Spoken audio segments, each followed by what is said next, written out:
నమస్కారం గురుగారు. నమస్కారం అమ్మా. గురుగారు, బ్రహ్మోత్సవంలో రెండో రోజు హంసవాహనం మీద స్వామివారిని ఊరేగిస్తారు. హంసకి మనిషికి మన జీవితానికి ఏంటి పరమార్థం? బాగుందమ్మా. రెండింటి మధ్య ఉన్నటువంటి సారూప్యం ఏమిటి? మంచి ప్రశ్నమ్మా. వినా వెంకటేశం ననాథో ననాథ.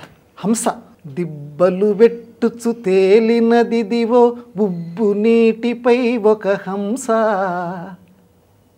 అన్నమాచార్యుల వారని చెప్పి శ్రీ వెంకటేశునికి ఆస్థాన కవి, పదకవితా పితామహుడు. ఆయన ఈ హంసావతారాన్ని ప్రస్తావించారు. ఎందుకంటే స్వామివారట మహాప్రళయం అని వస్తుంది.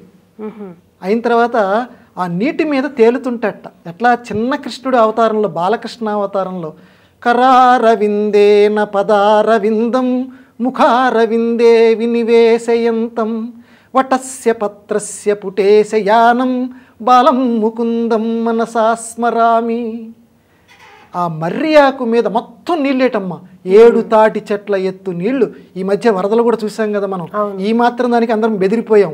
ఈ వరద మహాప్రళయం అప్పుడు 7 తాటి చెట్లంత ఎత్తంత నీళ్లు వస్తాయట. అక్కడ ఎవ్వరూ ఉండరు, ఆయన ఒక్కరే తేలుతుంటట మర్రాకులో. ఎట్లా తేలుతుంటట? బాలకృష్ణుడు మర్రాకులో పడుకుంటాట. చిన్న పిల్లాడు అవతారంలో పడుకొని ఏమీ తెలియని వాళ్ళలాగా కాలి బొటన వేలు తీసి ఇలా మడిచేసి నోట్లో పెట్టుకుంటాట. అక్కడ ఒక హంస తేలుతోందయ్యా అంటాడు అన్నమాచార్యుల వారు. ఆ హంసని గుర్తుకు తెస్తూ ఈ హంసా వాహనం మీద స్వామివారిని ఈరోజు బ్రహ్మోత్సవాల్లో ఊరేగిస్తుంటారు. ఎందుకని? ఈ హంసకి మన జీవితానికి ఉన్న సంబంధం ఏమిటి? హంస నుంచి మనం నేర్చుకోవాల్సింది ఏమిటి? ప్రత్యేకంగా ఈనాటి సమాజం ఏమి నేర్చుకోవాలి? విచక్షణ జ్ఞానం నేర్చుకోవాలి. విచక్షణ జ్ఞానం ఏమిటండి? హంసకి ఉన్నటువంటి తత్వం ఏమిటంటే పాలు నీళ్లు వేరు చేసేటువంటి తత్వం హంసకి ఉంటుంది. ఆ రకంగానే మనం కూడా జీవితంలో ఆ వెంకటేశుని మనం శరణాగత బుద్ధితోటి చూస్తూ, హంస మీద ఎక్కి కూర్చున్నాడు ఆయన హంసవాహనం మీద. కాబట్టి ఆ స్వామివారిని తలుచుకుంటూ జీవితంలో కూడా మనం కూడా ఏది మంచి ఏది చెడు, ఎంతటివాడు కూడా ఒక్కొక్కసారి పప్పులో కాలేసాడంటారు చూడండి. అంటే ఒక్కోసారి తెలియదు మనకి, అది మంచిది అనుకుంటాం కానీ చెడు దాంట్లోకి వెళ్ళిపోతాం మనం. కాబట్టి స్వామి ఈ జీవితంలో పాలు నీళ్లు ఏ రకంగా వేరుపరిచేటువంటి దృష్టి హంసకుందో ఆ హంసనే ఎక్కి కూర్చున్నావు నువ్వు.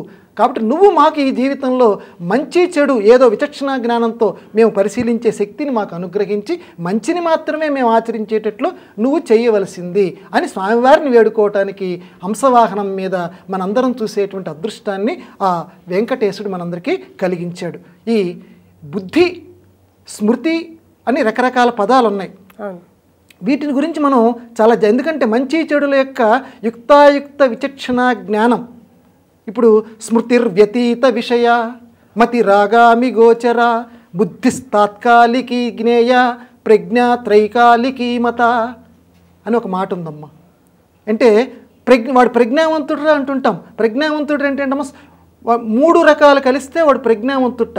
స్మృతిర్వ్యతీత విషయ, మన ఆంగ్ల పరిభాషలో చెప్పాలంటే future tense, past tense, present tense, ఈ 3 కలిసినటువంటి వాడు ప్రజ్ఞావంతుడు. నీకు మతి ఉందిరా అంటారు, నీకు బుద్ధి ఉందిరా అంటారు. మరి 2 ఒకటేనా? కాదు.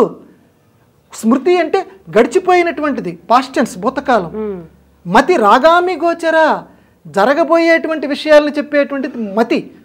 అంటే భవిష్యత్ కాలంలో ఇలా చేస్తే, ఇలా అడుగు పెడితే గుంటలోకి పడిపోతావు, జాగ్రత్త, ఈ స్టెప్ కనుక నువ్వు వేస్తే నీ జీవితం ఇలా ఉంటుంది, జాగ్రత్త అని మతి రాగామి గోచర.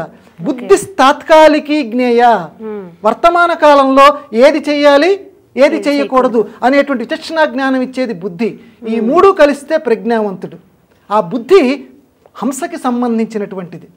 ఏది మంచి ఏది చెడు, ఏది పాలు ఏది నీరు. కాబట్టి ఆ జ్ఞానం మనకు కావాలి.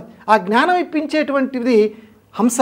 ఆ జ్ఞానం కలిగించేటువంటి వాడు ఆ పరమహంస. పరమహంస, రామకృష్ణ పరమహంస అంటుంటాం చూడమ్మా. రామకృష్ణ పరమహంస అంటే మనం బ్రహ్మము అద్వైతము అంటే బ్రహ్మమేదో అబ్రహ్మమేదో రెండింటినీ చూసి బ్రహ్మమే ఇదిరా అని చెప్పగలిగినటువంటి వాడు పరమహంస. అంటే ఎదుటి మనుషులు మనం బ్రహ్మజ్ఞానం అంటే ఏం లేదమ్మా, మాటల్లో చెప్పాలంటే చాలా సులభం, అలవట్టమే చాలా కష్టం. ప్రతి వాళ్ళల్లోనూ బ్రహ్మాన్ని చూడగలగటం బ్రహ్మజ్ఞానం. బ్రహ్మమొక్కటే పరబ్రహ్మమొక్కటే అని అన్నమయ్య అన్నాడు. విషయం చాలా సులభం, నిర్వచనం. ప్రతివాడిలోనూ భగవంతుడిని చూడటం ఎంతమందికి వస్తుందమ్మా? అది మీ నమస్తే అనే పదం ఉందమ్మా. నమస్తే అంటే ఏంటి? నమః తే, నీకు నమస్కారం. నీకు నమస్కారం అంటే నీకు కాదు, నీ లోపల ఉన్నటువంటి దైవాంశ ఉందే ఆ దైవాంశకి నమస్కారం. అందుకే మన హిందూ సంస్కృతి అంత గొప్పది. గుడ్ మార్నింగ్ కాదు, నమః తే, నీకు నమస్కారం అంటున్నాడు. అంటే నీ లోపల ఉన్న భగవంతుడికి నమస్కారం. అంటే ప్రతివాడిలోనూ అలా భగవంతుడిని చూడమంటోంది, బ్రహ్మజ్ఞానం అలవర్చుకోమంటోంది.